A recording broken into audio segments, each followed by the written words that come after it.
Special segment, Louisville's public housing. Imagine downtown Louisville infested by more than 10,000 rats.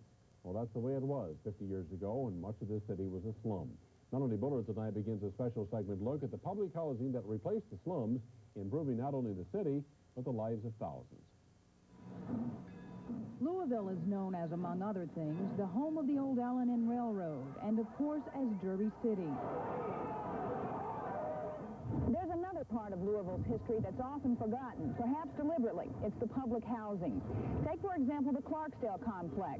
It was the first built in the entire country under the auspices of the United States Housing Authority. And 50 years ago, when it was built, it took less than 6 months to entirely fill the nearly 800 apartments here.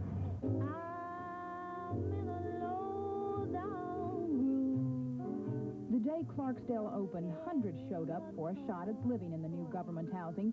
The same was true at Beecher Terrace, the segregated counterpart of the public apartments.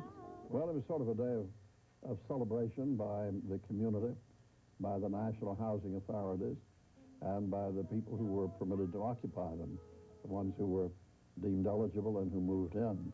It was considered the greatest thing that ever came along, because what it did, it took people out of these dilapidated,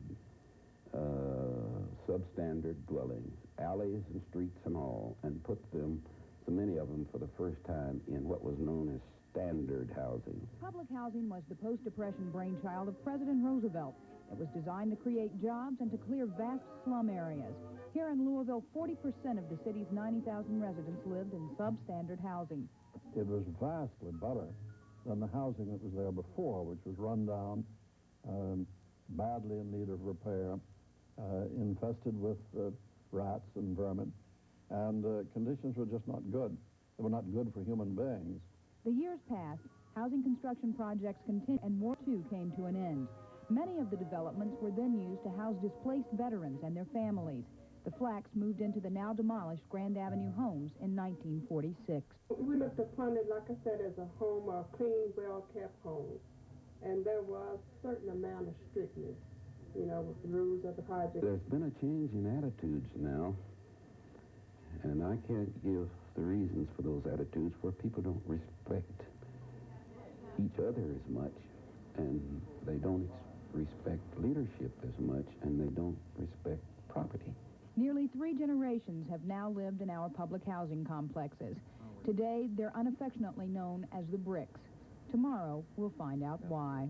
In downtown Louisville, Melanie Bullard, Wave TV News. The old photographs in Melanie's report were taken by Mr. Beard, the former public housing employee.